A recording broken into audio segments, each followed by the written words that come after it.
Hi everybody, and welcome to your full moon pick a card reading for November 5th, 2025. This full moon is happening at 19 degrees Aries in sidereal astrology in the Bharani Nakshatra ruled by Venus and Lakshmi. So it could bring some good luck and fortune, but we're going to go ahead. I randomly picked these three energy oracle cards. I haven't looked at them yet, as well as three runes to help you pick your pile. So let's find out together what those piles will be, and of course I'll have timestamps down below. All right, so pile number one, we have the Elhaz rune, which means elk. It's a rune of protection, but it also briefly says the energy of Elhaz comes from the underworld or the unconscious, that place below or within that is our doorway to the inner realms. And let's see what the companion energy card is, the door to romance. Okay, number 33, master number. Okay, and pile number two, you got Kenaz, which means torch, so it's a fire. Creation's fire with torch transforming hearth and hall. And your energy oracle card is going to be the 7th chakra, Archangel Uriel. Number 41. And pile number 3. You got Pertho, the 14th rune, which means lot, cup, or game piece. Think of like Yahtzee when you're shaking the dice in the bag and then whatever comes out, comes out. So let's see what your third indicator card is. The Magician and the Mirror, number 53. All right, so chance, luck, magic.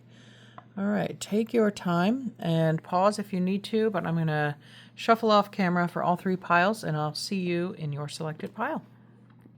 Hi, pile number one, you chose the 33 card, Door to Romance, and the Elhaz rune, which means elk. It stands for protection, but the prologue to this is we mentioned the energy of Elhaz comes from the underworld or the unconscious, that place below or within that is our doorway to the inner realms. There's a companion rune to this called Sewila, which means the sun. On the other hand, is solar and heavenly and floods down from above. To contact Elhaz, one must first seek stillness, while the force of Sewilo impels to action. But a major function of each is protection, which can require either defense or to attack. Used together, they are complementary. So this talks about stillness and descending into the underground. We have the northern hemisphere. We entered the season of fall. We are actually, the sun enters Scorpio November 16th, which is the 8th house of death in the underworld ruled by Pluto and Mars. So this is a sitting and waiting, maybe for, this reminds me of the Lenormand deck too. They have the 33 with a rose in a cage with a key.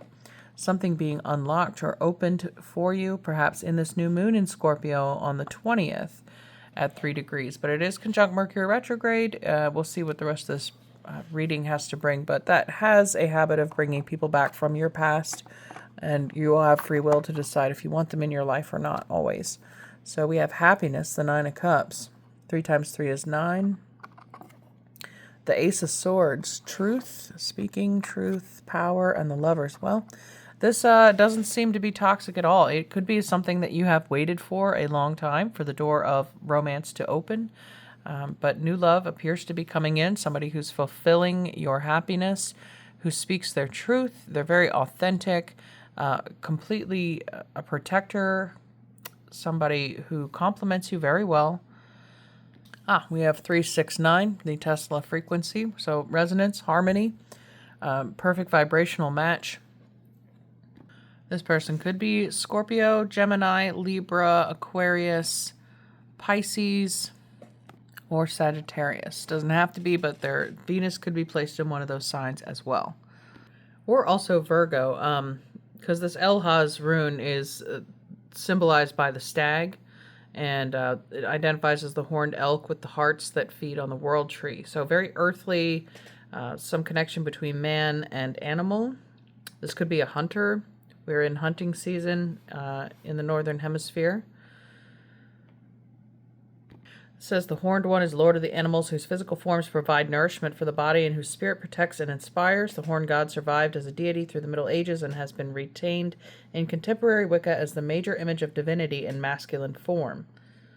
So either you are embodying this energy and ready to provide and present it to a receptive feminine energy, or as the feminine, you are about to receive an offer or an invitation from such an energy. But whatever it is a protected union.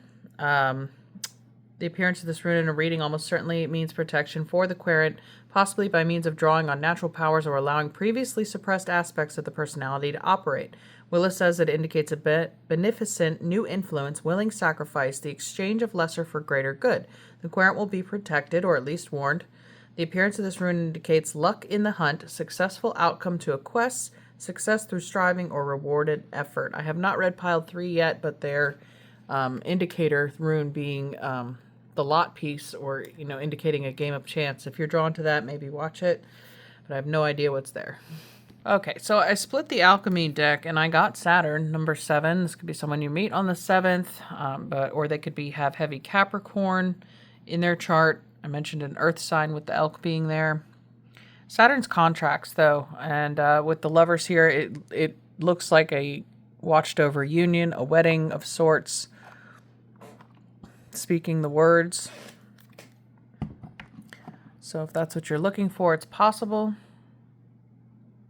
I mentioned it being long awaited. The timing wasn't right for the door to open. It's like Saturn is Father Time. He's the keeper of time. So he'll know when the time is right for both you and your partner to be introduced to one another. And I split this deck and got Agape, which is extreme love. What is that, number 72? So another 7. It's devotion and unconditional love. What if instead of putting yourself at the center of your spiritual practice, you put God, Goddess, or nature at the center? How would this change your approach? Such is the energy of Agape. It's alive when we are in awe and wonder, our breath taken away by the sacred force that surrounds us and asks for nothing in return. This card can indicate a spiritual initiation that stretches your capacity to love and serve. You sense the earthly as the heavenly, and vice versa. Such an initiatory moment can appear in any form, and like a healing balm to the modern soul, it effects last a lifetime. The Agape card may also suggest you reassess what you worship every day, consciously or unconsciously. What are you elevating? Where does the sacred ladder you climb ultimately lead to? It's interesting this mentions you sense the earthly as the heavenly and vice versa. In the introduction, we were talking about the rune Elhaz and its companion rune Suilo. This one comes from the depth. Suilo comes from the sky. The solar force is generally masculine.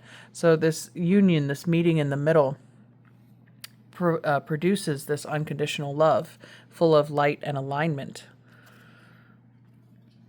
Okay, I'm going to get a Journey of Love card. What does pile 1 need to know about this union, about this love, this door opening? What message for pile 1, please? About this love. Yin-yang lover. As above, so below. Feminine, masculine. Number 8, the infinity sign. Okay. The complementary, the sun and the moon. This oracle has a message for you. No matter whether you seem to be heading closer to your goal or further away, you are making real spiritual progress, and what you want is the same thing that is wanting you. What you are seeking is seeking you. It's only a matter of time before you get it. Okay, so a rose oracle for us. We have the Holy Grail, stop the endless searching, inner quest. What you are seeking is already seeking you. Underneath the deck, we have open, say yes, expand through the extremes, and trust life. That could be this Ace of Swords. Yes, I accept.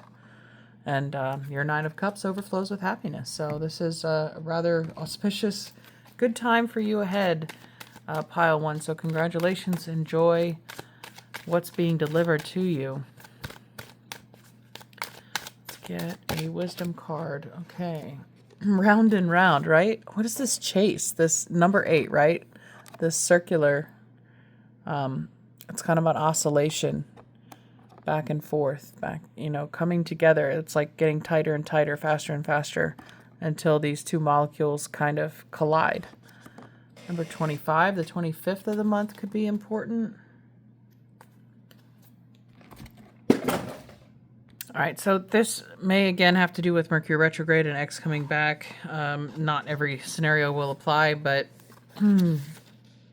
The essential message is the spiral quality of events when a lesson isn't quite integrated, cycles and are challenged to break, revisiting a pattern from a new perspective. I feel like that's what Saturn is, though. Saturn cycles, contracts, but in breaking that, you're breaking open a new door to romance. So it seems to be a cycle is being broken, but you may have found yourself in familiar or repeating relationship patterns, like in the patterns with the same type of individual. You attract the same type because you're resonating at a certain frequency. But when you elevate your frequency, you let go of those lessons that you learned. You're opening yourself up to a whole new level of love that you've never known or experienced before.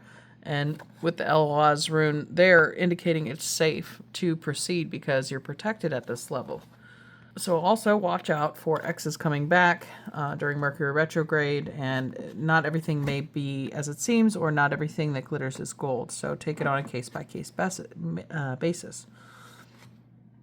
Okay, so earlier in the reading, you might have heard my cards falling over. It was this journey deck. None of the cards flipped over, though, so I was like, oh, I don't need to do that. But then going back to this door to romance is reminded me of the cover of this deck, and it... the title of that card is The Journey with the Door Open. So let's see.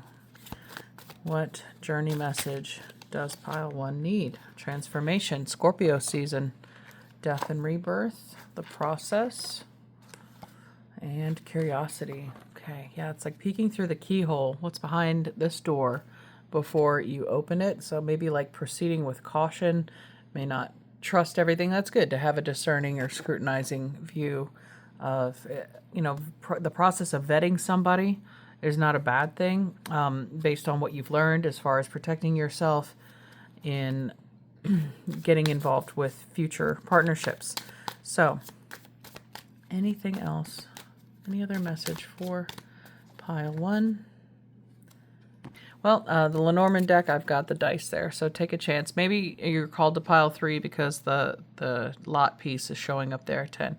But it might seem like a random encounter, a random chance, or this is encouraging you to take a chance, take a leap, because it appears that you're falling into divine unconditional love and completely different from any pattern that you've engaged in before. That's what the agape is, the unconditional love. Okay, so thank you for tuning in, pile 1. We'll see you next time or in pile 3. Take care. Bye-bye. Hello, pile number 2. You chose the rune Kenaz, which means torch, or number 41, the 7th chakra, Archangel Uriel. So you might resonate with the color purple a lot, or been working on your crown chakra, receiving downloads from spirit. But this is a divine flame, the flame of primordial fire, creation. Let's see about the description. The 7th chakra is spiritual connections, intuition, and inspiration. The beautiful angel Uriel, also called the fire of God, wears a brilliant crystal crown vibrating with a passionate connection to the divine. She brings great power to your 7th energy center, which is called your crown chakra and located at the top of your head. This card, upright, indicates an open and free-flowing channel of information and inspiration from the wonderful beings in the spirit world. This could also be a time of great intuition for you and guidance from your higher awareness, so allow yourself to quiet your mind and listen, especially under this full moon in Aries, which is a fire sign, so the fire of God. Now is a great time to get connected. The assistance from Spirit is great, and whether it's the presence of an ascended master, a powerful angel like Uriel, or just a loving friend or family member in spirit, their love and willingness to assist is always there. They even open you to the Akashic Records, the storehouse of all information. This connection is now open, and you will find that your own spirit and the spirits of those around you will be able to provide the answers you seek and the blessings you desire and deserve. All right, so we mentioned Kenaz is creation's fire with torch transforming hearth and hall. Emphasis on warmth, light, a protected environment. It's a rune of hearth and home and the safe setting in which even the noble warriors can take their ease. And we have an initiatory forge within which the shaman or king is purified and transformed. Initiation takes place in the forge of the smith and the forge of the earth goddess, the mound. Kenaz is a rune of unmaking for the sake of remaking. The fire within the mound also suggests the fire drake, the hidden power of word, and potential destiny about which we will learn more when we study Nadis. It's a different rune. So the meaning of the rune is the torch of knowledge. So these downloads coming straight from spirit, the connection to fire and God, traditionally associated with sexuality as well. The Ace of Wands energy, carrying a torch, burning with passion. Sexual drive can be diverted into positive paths, spiritual or artistic fertility, or negatively into violence. Kenaz is body heat, vitality and stamina, recovery from illness or ill fortune, the positive action in sexual or other relationships, the gift of male life force, primal fire, and creativity. So these inspirations you might be getting from Source might be divinely guided. You could be getting visions, images, dreams coming through that inspire you to create. Connects with the goddess Freya. The form, the torch itself, is phallic, and the process of making fire with a fire drill can easily become a sexual metaphor, like rubbing two sticks together in order to make fire. So we must not forget, however, that fire, whether physical or metaphoric, can destroy as well as enliven. Out of control, the hearth fire can burn down the forest. Sometimes the consuming fire is itself the source of healing. The heat of a septic sore is the body's way of defending itself from infection. Cautery or purification by fire is a drastic but effective means of eradicating evil. Kenaz is controlled fire of the forge or hearth, or the purifying, transforming, and sometimes consuming fire, or the fever of the pyre. It is potentially violent force, which through craft and knowledge can be brought under control. It is the fire of love, which can also be destructive, or the need fire that is kindled for protection. If Kenaz is associated with runes of fertility and artistry and creative work, combined with the runes of strength, it may mean purifying force or uncontrolled passion. It might mean illumination. Okay, it also carries with it the clarity of thought, insight, and concentrated efforts. It's used to throw light on difficult questions and illuminate the hidden causes of problems. It can be used in conjunction with Radho and Awaz for spirit travel to light the way as a weapon or a light to attract good influences. Okay, now I'll be really curious to see what your cards bring. So we have the Queen of Swords. Definite clarity. Gemini, Aquarius, Libra could be prominent in this reading. I'm going to have to cover that. But yeah, there's definitive clarity coming in. There's no ignoring this message, or you're being, you're being paged, essentially. Somebody's blowing up your phone. Spirit's blowing up your heart, your mental chakra. There is some huge, swift change coming in that might take you by surprise. I think you're being prepared in advance. This fire, we mentioned cleansing by fire, purification. And then we have Valor. Okay, that's Mars in Leo. More fire, 7 of Wands. I think I need one more. Let me shuffle for one more card for you. Let me clarify this for pile number 2, please. We go from 1 torch to 7 torches. Okay, and we have the Hanged Man come in. Sacrifice. And the Wheel of Fortune. All right. Turning of the tides. We mentioned what? A return of the light. Okay, we mentioned with this Queen of this Court. Look what she's done. She's removed someone's head, like off with their head. Something, it could be even your own head, your own mind, removing of your own consciousness to make way, to clear the way for spirit to come through and enlighten you in a way that you've never seen, that's going to turn your world upside down. It's going to change your worldview entirely about either whatever karma or whatever struggles that you've been put in. There is a lesson being learned here. As the Hanged Man, he was either put there, willingly or unwillingly, but there was Odin who hung himself from the World Tree to gain the wisdom of the runes. He sacrificed his comfort in order to gain enlightenment. So that could be what's coming through, and it feels like it's in a very kind of abrupt, shocking way. We have these lightning bolts coming through in the Wheel of Fortune as well. So the wheel's turning, but not with ease. It's coming in fiercely with the power of the Tower. So, but know that this is cleansing that's going to come out in your favor in the end. What did I end up with here? Under the deck, yeah, disappointment, 5 of Cups. Yeah, there's some loss that's been had, but we're clearing that away. There's still 2 cups remaining in the 5 of Cups. I feel some of you, if you've encountered some misfortune or accident or something, be careful. Mercury's retrograde this month, the 9th through the 29th. If something is being taken away from you or challenging you, just notice that it is for your highest good. There is a greater plan in play here. I know nobody wants to hear that, but it's giving you an opportunity to change direction.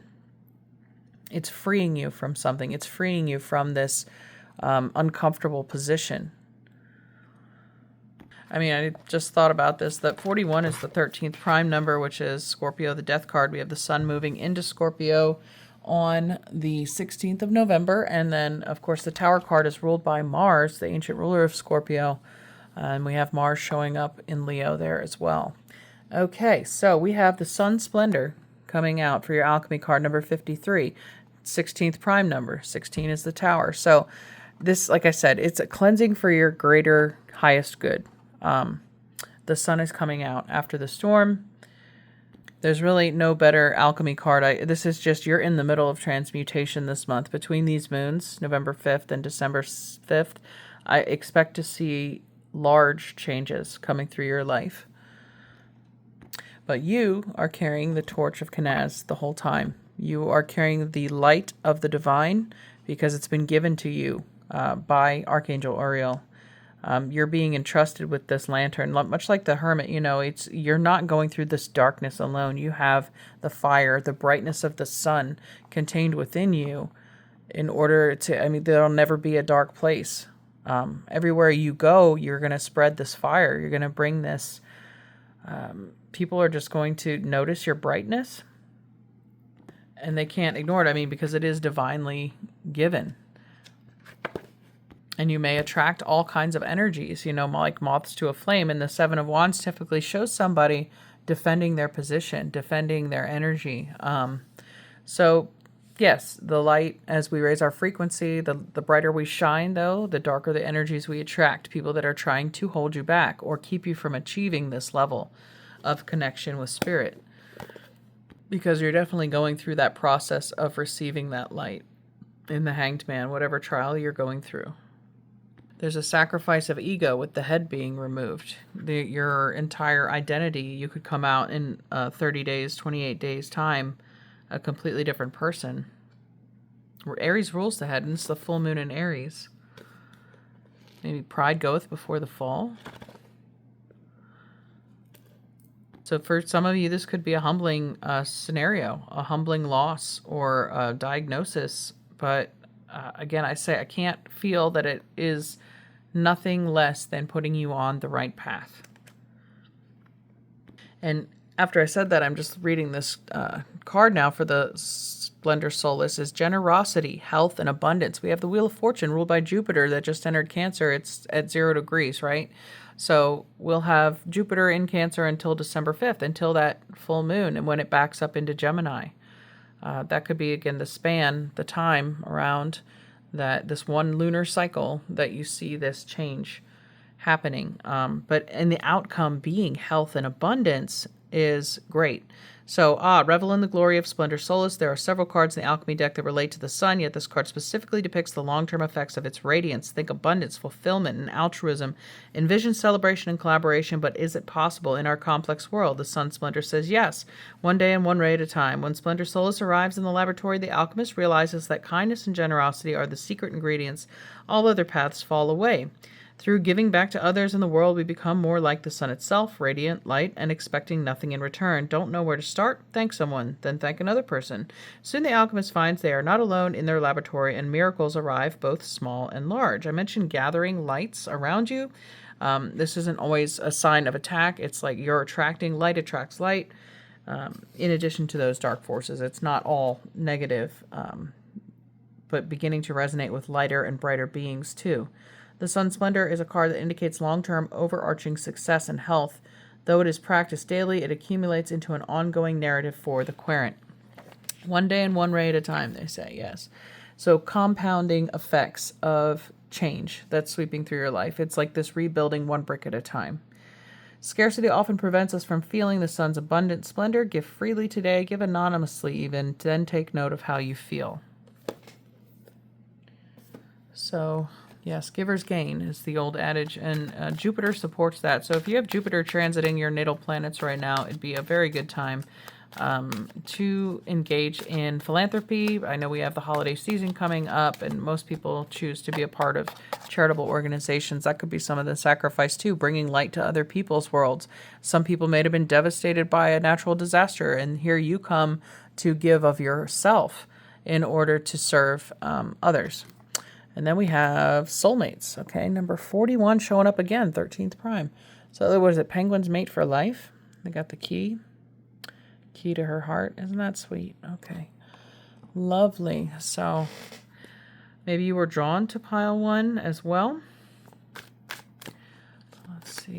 It doesn't look, like I said, it doesn't look like you're alone on this journey, whether this person is physical or in spirit. There is a soulmate present. And, all right. I also got number 6, not for you.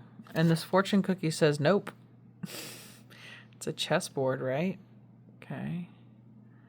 So something was not for you. It had to go. Aquarius, Gemini, Libra, Queen of Swords. Cut this out of your life. This behavior, this person, this job, whatever. Get rid of it. It's not where it's at. The sun's where it's at. Your soulmate's where it's at. And underneath we have a change in the wind.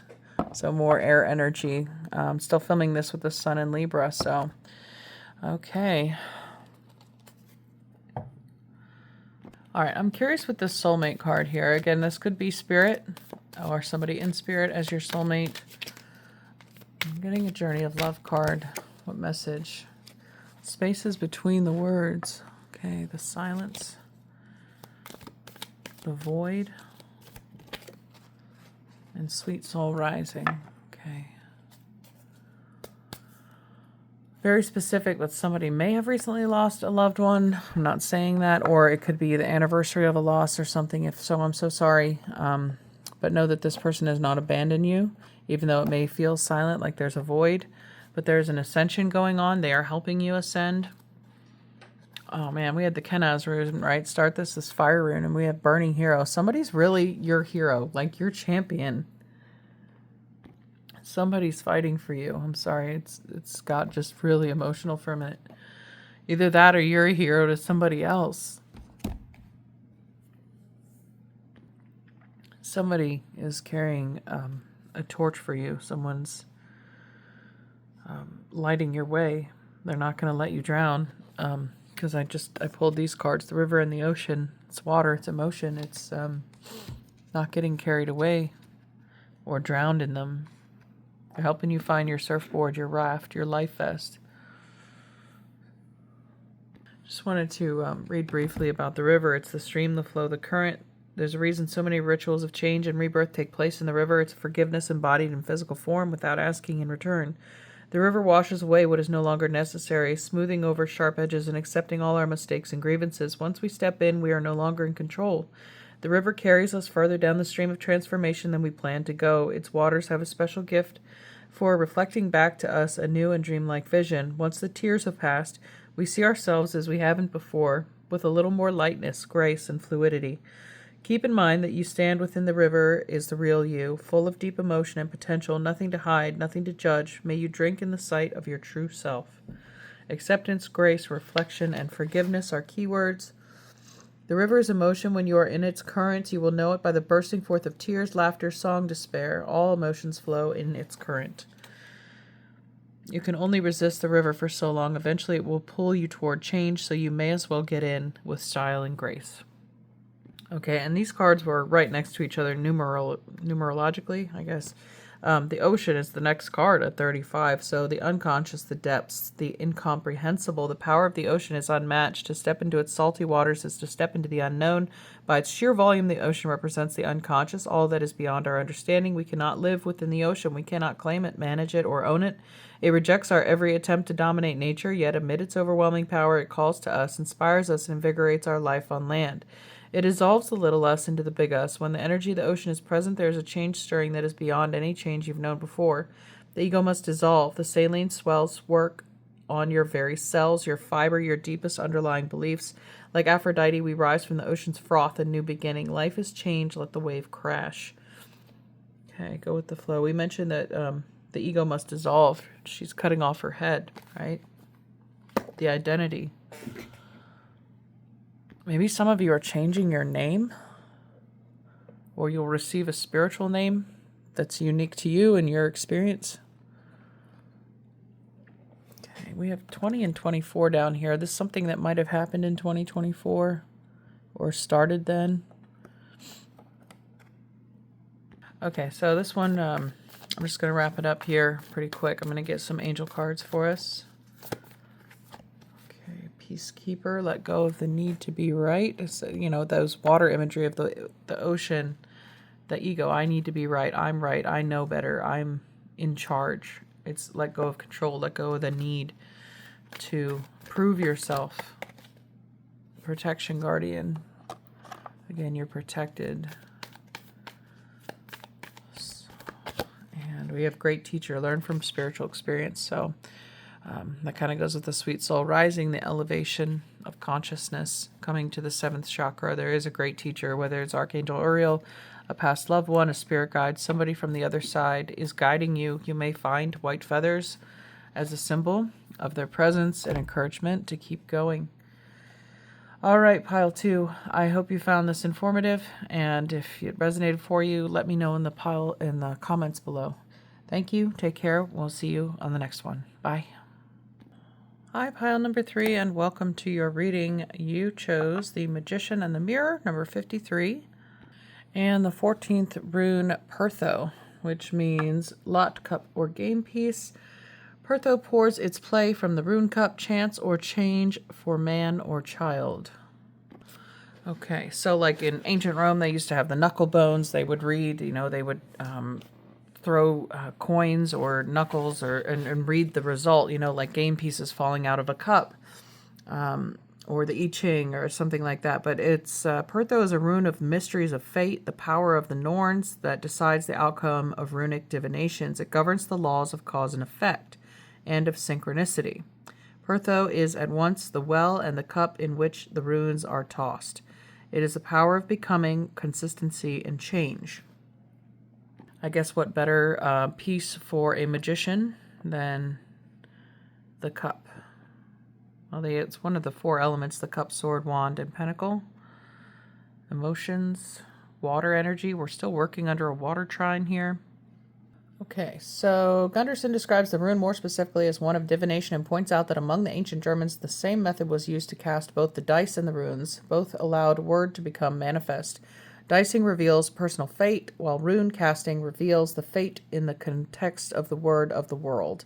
He sees Pertho as a rune of a Mimir, the embodiment of the self-awareness of the cosmos rather than of Erdhu, essentially a passive source. Understanding it allows one to work with fate. Aswin also identifies the rune as Mimir as well, but for her, it is the womb of the space as well. She seeks them both as images of the repository of ancestral memory, the Akashic record, and the collective unconscious. She identifies Pertho as the rune of fate and Frigg as goddess of childbirth and the power behind the Norns. So the appearance of Pertho in a reading is an omen that one should explore the implications of the operation of fate or of chance in the context of a reading. The appearance of Pertho could mean that forces already set in motion are working themselves out, or that an unexpected or apparently random factor is going to intervene. Mercury retrograde, the 9th through the 29th, who knows? On a psychological level, it can involve needing to deal with uncertainty or being willing to take risks, or even a need to lighten up and play. In business, it could mean risk or something unexpected, good or bad. In terms of personal development, Pertho may refer to those opportunities and constraints with which one was fated at birth, factors determined by heredity and the environment into which one was born. In a reading, it indicates disclosure of something previously hidden, unexpected luck, a good guess. Finds may indicate information that the querent is not meant or not yet ready to know. Gunderson believes that Pertho can be used to intensify or speed up the action of the word. He finds it useful as a rune of meditation to recover hidden knowledge about the runes and to learn how to use the runes in the modern world. So Pertho making the word manifest into the physical, right? That's what the magician does, the power of the word, speaking it into existence. Abrahadabra, I speak as I create. So are things already in motion? Is this your process of creating fate or pulling at the strings of fate? But our cards, we have the Ace of Cups, okay? And this is a cup. Unbelievable. So number 1, the Magician is typically the number 1 card. And then we have Princess of Discs, or Page of Discs. And then we have Oppression, the Ten of Wands, Saturn in Sagittarius. And we have the Princess of Swords, the Page of Swords. Okay, we've got air and earth, fire and water, all four elements. I mentioned in the beginning, the magician being surrounded by these balance of elements. Is it even pictured here? Yes. Fire, water, earth, air. All right, Magician in the Mirror. I didn't read about this card yet. And I mentioned Mercury going direct. Well, Mercury does rule the Magician card. Mercury going retrograde, excuse me. So, knowing and using your true power is the title of this card. Upright, this card represents the culmination of your personal and spiritual power at this time. In the Magician's left hand is the flame of passion and action. In his right hand is the vortex of water and the light of reflection.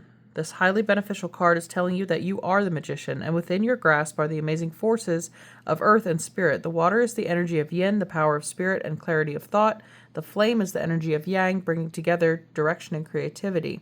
Together they give you the magnificent magic of transformation. The mirror stands beside the magician, reflecting the outer world's response to your choice to use or dismiss the true power that you have. Its silver reflection reveals the future in a mist on the horizon, ready to be magically formed.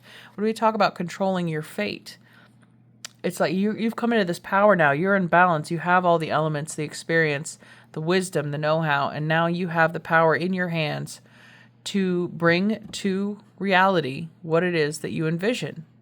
What fate do you want to pour out for yourself?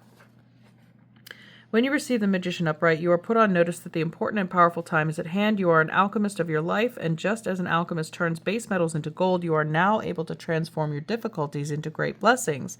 This is true in every area of your life. Claim your power and embrace your intentions in your heart and in your daily life.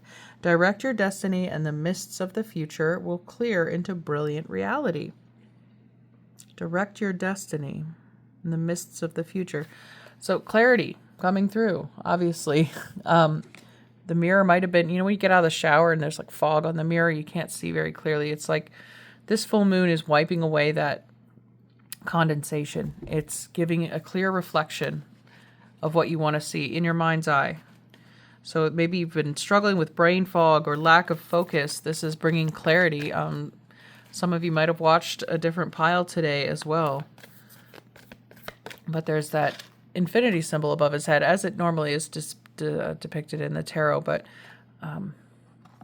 that connection to source, the crown chakra, the spirit, overflowing with abundance. That oppression, the Ten of Wands, that it's hard work. It's the end of a cycle, though. Tens are completion, and you've done that. You've gone through the difficulty to get to this point. Wow. Conjunctio, number 8. So that infinity symbol showing up again. Number 71, and underneath we have the golden rose. They're talking about turning base metals into gold, right? And as I was just mentioning about completion, number 10 being the end of a cycle.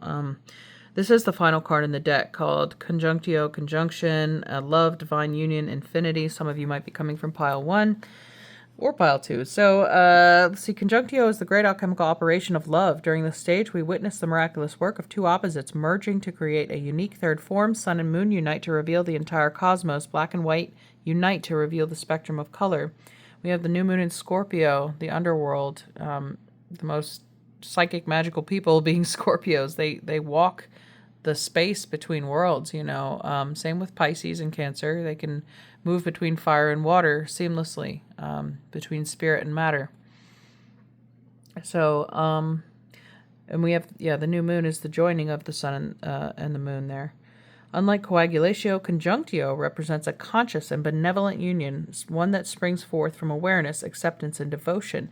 It is not a compromise, but rather an activation, a holding of tension and presence that allows each of his entities to thrive and express themselves.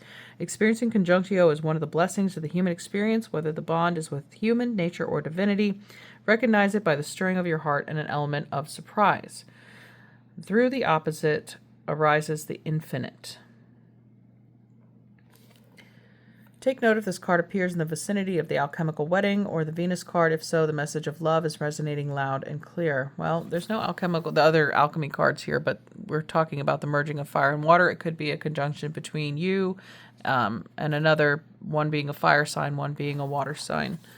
And the alchemist is patient and true to their own heart. Do not be fooled by preconceived images of what conjunctio looks like. Love is creative and therefore seeks new forms. So don't judge a book by its cover, of course. And but you're manifesting this person. You know, whatever you're seeking is also seeking you. So they're your mirror, your complement. Take a chance. Roll the dice. This flipped out. We have Between Worlds. I can't believe this. All right, yeah. Between the spirit and the physical world. Mastering both 1 foot in, 1 foot out. All right, number 3. The Holy Trinity, right? Father, Mother, Child. You know, maiden, mother, crone. My words are already getting twisted. We're not even at Mercury retrograde, but I digress. Between Worlds, before I even read this, it's speaking of things are like incubating. They're in process. They're coagulating. They're forming. Again, this is a conscious union coming together of opposites. So we're in the middle of the process of creating this dynamic. So number 3 is transitions, not being quite out of one situation and fully engaged in another. Temporary blindness, no man's land. Yeah, the threshold, Scorpio. This is going to be extremely, you're going to meet somebody or, you know, this, you're going to see your manifestation come to light in sidereal Scorpio, November 16th till about December 16th, 17th, somewhere around there. So be prepared to see these things materialize from the depths of Scorpio. Between the Worlds is where you must let go of tendency to make assumptions. This is a time when you are unable to see what is ahead. Cultivate curiosity and trust the process of changing and growth. You are done learning the lessons of recent experience. In this place between what was and what will be is a state of making and unmaking and making again. It's like those talking about making your own fate or your own destiny. It's like whatever was put into motion is not permanent. It's changeable now that you have the power to harness the all 4 elements. You are the 5th element. You're the ether, the one holding it all together. You're able to grab control of the reins now and make things what will be. What is essential now is to admit not knowing. This is great freedom and power to be unleashed. A mystery that is not yours to understand weaves the web of life within a divine matrix of consciousness greater than your own thoughts, feelings, beliefs, desires, and decisions. The seeds that were planted in the past begin to take root, but what surfaces will probably not be what you expect. When you are between the worlds, you are invited to see with the curious eyes of a child glimpsing a rainbow for the first time. Do so, and you will not be disappointed. In the relationship messages, this is a time to explore the new energy between you and another. It's not a moment for certainty, but rather of discovery and curiosity. You don't yet know if this will last forever, so allow yourself to explore who you are and what is reflected back to you, the mirror. This relationship is meant to educate you about yourself. What do you need? What do you like or dislike? What values are important to you? You are in a critical phase of your relationship that is not to be dismissed or hurried. All right, how about a Journey of Love card for pile number 3? I've been getting them for each pile this reading. So, what message for pile 3? The Void, number 40. Perfect. That new moon. It's a portal. The coming together. So, November 20th. Okay, and Earth Angel, number 54. 53, 54. As above, so below, from the sky down to earth. This person might feel like an Earth Angel or vice versa to you. See the Ace of Cups being there, yeah, overflowing with love and joy. Earth Angel, Princess of Discs. From heaven, Princess of Swords. Okay. How about a Lenormand message for us, and we'll wrap this up.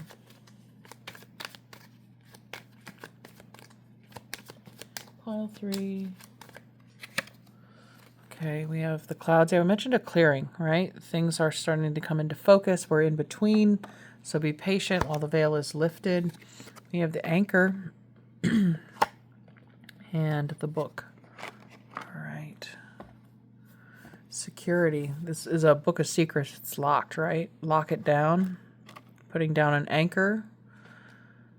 Again, things forming concretely in the word. The word becomes action, becomes matter.